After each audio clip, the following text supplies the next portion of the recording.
y'all. Shout out to all my Kim Bays and my Kim Boos. It's your girl Kim Bella Roxy. Today I wanted to bring y'all something special, some awareness. I have someone here today that will like to enlighten you guys on a few things. I'm gonna let her introduce herself to y'all so you guys can know what to call her if you guys want to chat or anything like that. Go ahead and introduce yourself.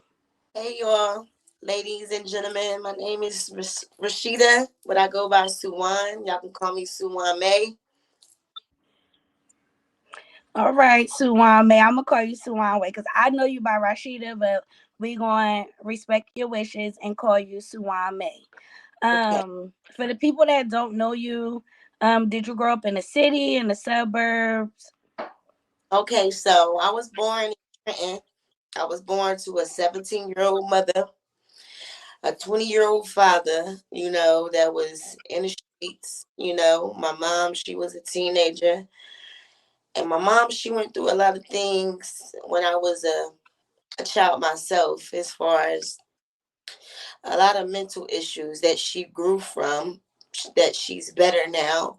Yet, I was raised, back and forth between North Carolina and New Jersey all my life, so always back and between my grandparents, between my mom, between my dad family, so yeah. Okay.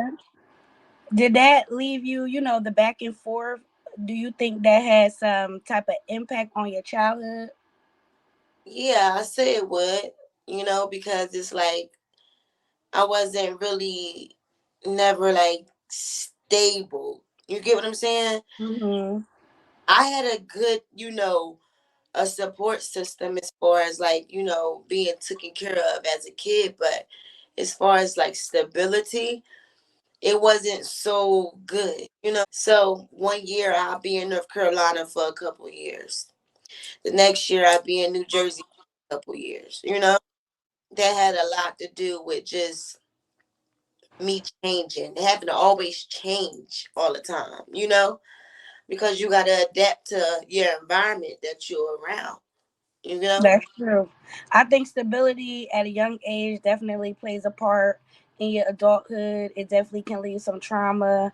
Going back and forth is kind of can be hard to adapt to certain, like you said, environments and things like that. So I could definitely see where there was some type of, stability back and forth with your mom and your dad and things like that. Um, Still, it's like I'm just not in North Carolina. I still go back to Jersey every chance I get, because my family up there. You feel me? And you right. get where you came from. No matter where you move, you can't forget your roots on where you came from. You get what I'm saying? Right. I don't change who you are. You can't erase where you came from. You feel me? It's just something I you can. agree. I agree. So now that we know a little bit of your background, you was back and forth North Carolina, New Jersey, um, and we all know you go by Suwan May. Let's speed it up a little bit. When do you think your prime? When did you get into your prime? Like teenage years? When did you start? Jumping off the porch, as we would say. Okay, I say about 14. Um, about 14. I say about 14 years old. You know what I'm saying? Like having to grow up a little bit fast because you got younger siblings, and you got to help out. You get what I'm saying? And you got Mm-hmm. the mommy duties because that's just the way that it is. You feel what I'm saying? So you in a world that's like it's a dog eat dog world. You feel me? And you like I ain't gonna be eating, so I gotta get. Mm-hmm. So I started really learning how to like boost real good at the Hold age. on. So for the people who don't know what Boost is, break that down. What is Boost? Okay, boost is when you go into stores. It can be a department store. It can be a little side store. You go in there and you go get what you get and you get up out of there. You know what I'm saying? You go what you need to go get and you up out of there. You feel me? Hopefully, Okay. yeah, I learned how to boost at a young age because I mean, my mom, she was like, a full time student, taking care of bills, as she said, taking care of my little brother and my little sister. And I just felt like she felt like I was very independent about myself. So, Mm-hmm. I had to learn how to fend on my own a lot as far as like financially, as far as like clothing myself. You know what I'm saying? I started clothing myself at the age of 14. Nobody taking me school shopping no more. Okay.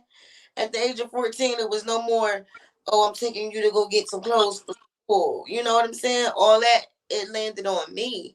You know what I mean? Mm-hmm.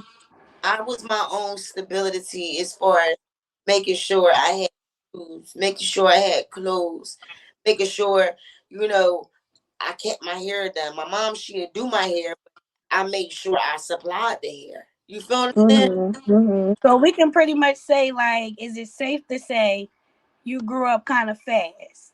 Yes. I grew up. Okay. Okay, that's a lot of young girls, they are growing up fast, going through these same type of things.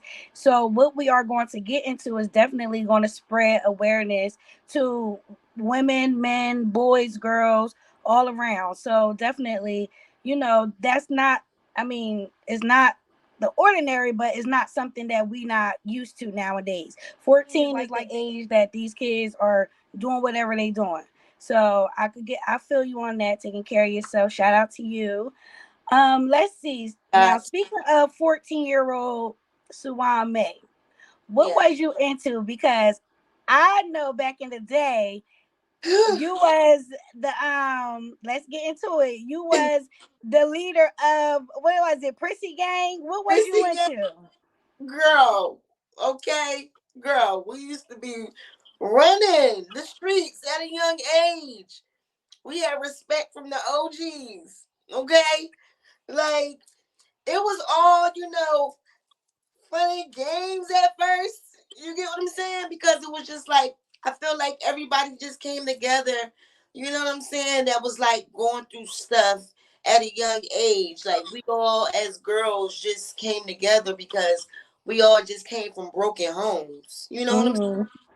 So I felt like we was each other's safe haven at some point in time because it's like our parents, they was going through their own trauma and stuff. So it's like we all used to just get together, hook up, you know what I'm saying? And just Okay, so all y'all could relate to each other, and that was a part of the Prissy Gang. yeah, So being a part of the Prissy Gang and knowing you was the leader, because I like I said, I know you, and a lot of people don't. So I gotta bring it on in so people can get to know you. yeah, Um, did that bring you a lot of envy, jealous from a lot of the other girls that were your peers? yeah. It brought, envy and jealousy, which I didn't want. You get what I'm saying? And honestly, it brought envy and jealousy from a lot of the people that was around me too. Hmm. A lot, They say the closest ones to you be the ones that can bring you down and yeah. hate, be jealous and things like that. So I could see that. Yeah, a lot of them, a lot of them done suck their friends on my baby father. You know what I'm saying? A lot of little sneak snake stuff. You feel me? Okay, that's some tea right there. Yeah, a lot of stuff that I wouldn't have did to them, they did to me. You feel what I'm saying? Hmm. And that's when I realized, like, you know, these bitches ain't really your friends. A lot of these bitches ain't your friends. They just want clout off of your name type shit. You get what I'm saying? Hmm. Like, and that's why I had to realize too, like, you feel me? Like, a lot of these bitches ain't your friends, yo. You know what I'm What I saying? can say is what I remember back in the day, in your younger years, I can say that a lot of people did look up to you. A lot of people did want to do the things that you were doing. A lot of people did want to hang with you. And a lot of people did hate on you. A lot of people was wanting to see what you was about. You was that girl. You was Yeah, that girl. That's what I can say. So yeah, I definitely understand that once you become that girl, you're going to have a lot of people preying on your downfall. That's yeah, what comes with it when you become that girl. So, with that being said, we bring in awareness. We gonna talk about some things that went left in your life. Right. And come to today, you look nice, you look real good, you look, healthy. It looks like you beating any trauma, anything that you've been through. I can't tell that you've been through that. And I want to say that genuinely. Like you Yeah. don't look like nothing you've been through. I can't tell that you was, a young teenager having to take care of your brothers and sisters, moving from state to state. I can't tell that. So you definitely, one thing for sure, when you're going through life, you can't lose yourself.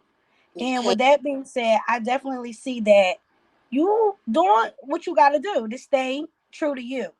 Yes. Everybody got their own path. Everybody's going to have their own cards, and you play them as they was dealt, right? So, what we're going to get into is, I know that you had an addiction, so we're going to just get into it. And I want to know, when did it start? What did you start with?